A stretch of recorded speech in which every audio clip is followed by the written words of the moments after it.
Hello baby love! So hindi ko alam kailan ko na naman ma-upload yung video na to. So naka-staycation nga kami magpipinsan.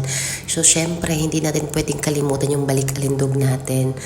Kasi lagi tayong nakain, napakatakaw natin. So kain now, flush later. So gustong mag-try baby loves. Nabibili ko siya sa Hello Glow. So yung mga nandito sa Qatar, meron po siya sa Hello Glow located at Mansura. Tama ba? Tinry ko na yung pomegranate baby loves, but when I was in the Philippines talaga, ang iniinom ko talaga is yung coffee shape at yung berry glow since out of stocks nga siya. Tinry ko na yung pomegranate at cafe latte. Last time, tinry ko yung matcha and then yung mango. Matcha lover ako pero ewan ko parang may kulang sa lasa niya. So parang sabi ko, mas gusto ko yung mango. Pero yung effect mga baby loves is the same. Ang ganda ng results niya talaga kahit anong kain mo, flush mo lang later. Hindi ka laging bloated ka.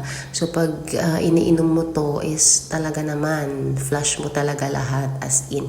Tsaka no worries kasi legit siya. Natanong ko na rin naman yan kala Mami G, yung kapatid ni Mami Chris at saka kay Ate Glo. Siyempre sa during live nila tinatanong ko wala naman daw fake dito. So ayun. Masarap yung pomegranate kasi gusto ko talaga din yung berry glow pero halos halos the same. Pero kung hindi ka coffee lover katulad ko talaga is para sa akin lang to. Hindi ko natatapangan ako sa cafe latte pero yung effect naman talaga is wow, talaga namang wow.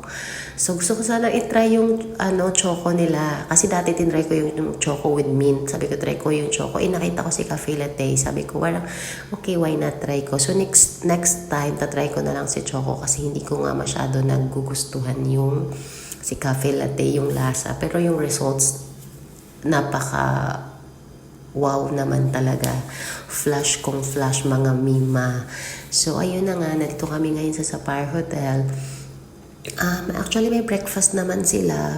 Kaso nga lang lagi kaming late na gumigising magpipinsan. So we decided na lang umorder from outside. So ayan nga, dahil may pasok pa ako dyan, mabilis ang kain na para hindi malilate. So try nyo na rin mga baby loves. Mwah!